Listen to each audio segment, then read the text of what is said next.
Assalamualaikum warahmatullahi wabarakatuh. Pada kesempatan kali ini di pelajaran spreadsheet saya akan membahas tentang rumus semi absolut dan absolut.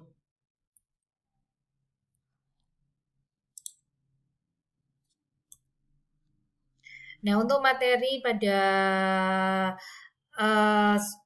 materi rumus semi absolut dan absolut itu ada 3 bagian, yaitu yang pertama nanti saya akan menjelaskan tentang referensi relatif, yang kedua tentang rumus semi absolut, dan yang ketiga tentang rumus absolut.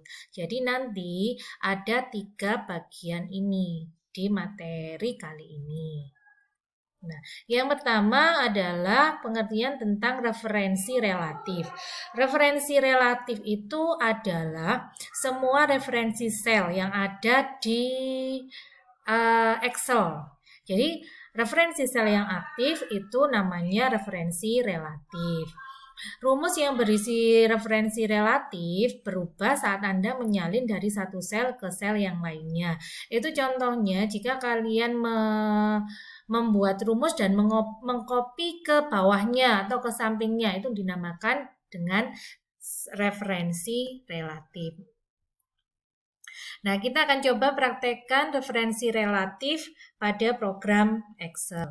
Nah, di sini di program Excel saya sudah membuat data tentang ada data total penjualan atau daftar persediaan di sebuah toko. Saya sudah membuat datanya dan saya akan membuat rumusnya. Untuk rumus untuk mengisi harga total itu kita klik sama dengan jumlah barang, kita kalikan dengan harga satuan. Nah, ini rumus ini dinamakan referensi relatif.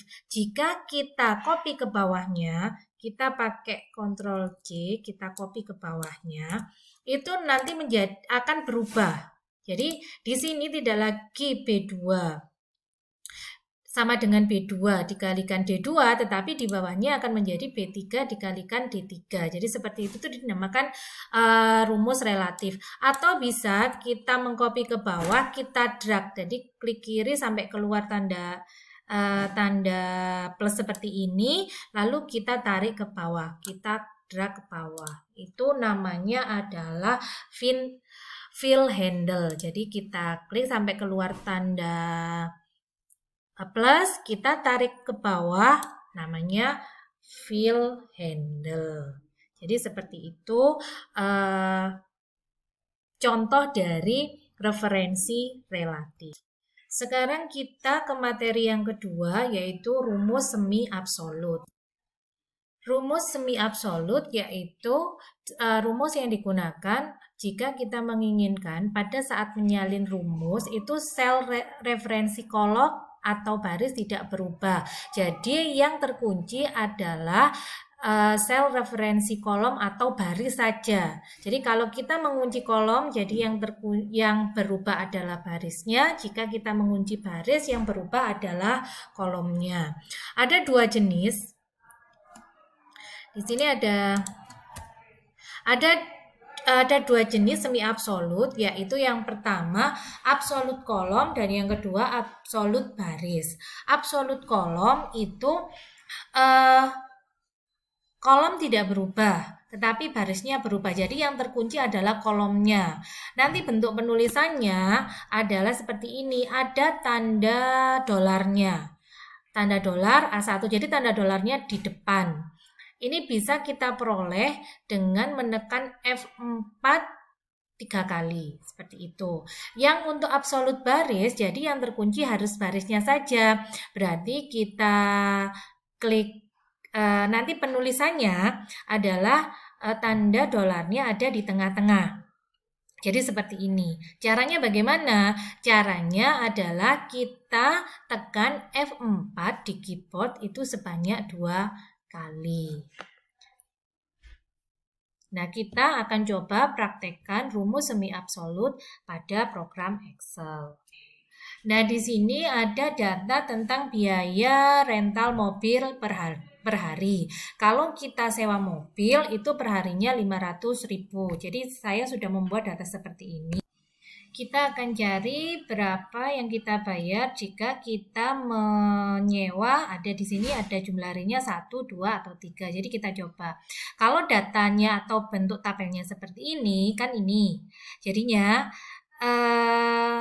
yang kita cari adalah di kolom B4, B5, dan B6. Maka kita akan menggunakan absolut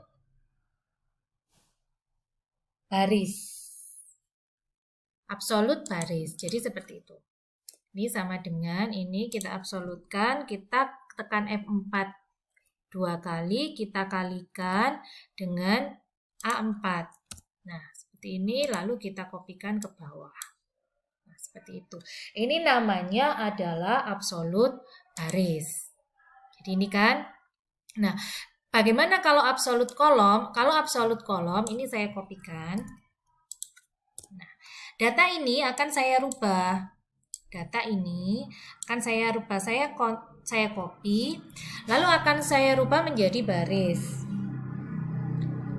Saya paste spesial. Di sini ada menu transpose, ya. Kita menu transpose. Bentar. Kita cari sini, paste spesial. Kita klik transpose. Datanya akan berubah. Transpose itu merubah dari bentuk horizontal ke bentuk vertikal. Jadi seperti itu. Setelah seperti ini. Nah, untuk mencari harga itu kita pakai sama dengan ini. Kita tekan F4 3 kali. Seperti ini. Kita kalikan dengan B11. Nah, jadi seperti itu. Untuk absolut baris atau kolomnya, kalau yang atas ini kan barisnya ke bawah, yang kita cari kan dalam bentuk kolom. Jadi ini kan kolom kalau ke bawah. Jadi dalam bentuk vertikal itu namanya nanti absolut baris. Kalau ini dalam bentuk horizontal, maka nanti yang kita cari adalah absolut kolom. Jadi itu tadi untuk pengerjaan rumus semi absolut. Nah, di materi yang ketiga, kita akan membahas tentang rumus absolut.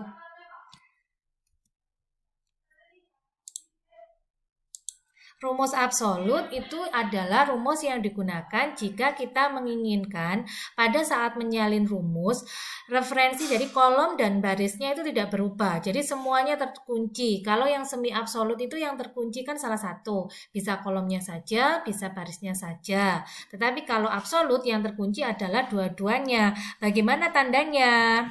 Tandanya itu ada tanda dolar, itu di depan dan di tengah. Kalau tadi kan semi absolut yang baris itu di tengah, yang kolom itu di depan. Jadi kalau ini depan dan tengah itu semuanya ada tanda dolarnya. Bagaimana menampilkan tanda dolar itu? Dengan cara menekan F4 di keyboard 1 kali. Jadi nanti seperti ini. Seperti ini penampakannya.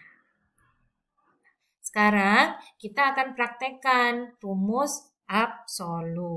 Di sini ada data tentang pinjaman dan nilai angsuran per bulan. Nah, di sini kita akan mempraktekkan pemakaian rumus absolut. Yang pertama untuk saldo awal. Jadi saldo awal nilai pinjaman kita ambil dari nilai pinjaman saat ini. Kalian ketik aja sama dengan, lalu kalian klik C1. Nah, kalian enter akan muncul saldo awal. Nilai angsurannya bagaimana? Karena nilai angsuran per bulan ini tetap di setiap bulan, walaupun sampai bulan kelima, maka akan kita absolutkan. Kita ketik sama dengan, kita klik C2, lalu kita tekan F4 1 kali. Seperti itu. Kita kopikan ke bawah, maka akan tetap. Nah, untuk saldo akhir diperoleh dari mana? Saldo akhir diperoleh dari nilai pinjaman awal dikurangi dengan nilai angsuran. Nah, seperti ini.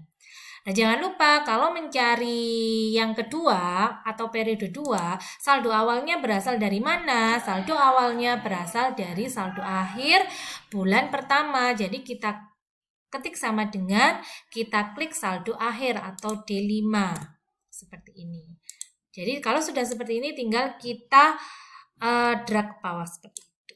Nah, ini kita kopikan ke bawah, maka akan kita peroleh di bulan kelima nilai pinjaman kita tinggal 7.500.000. Nah, ini kalau kita di sini nilai rumus absolutnya berguna di mana? Di pencarian atau pada saat kita meletakkan nilai angsuran per bulan yang tetap.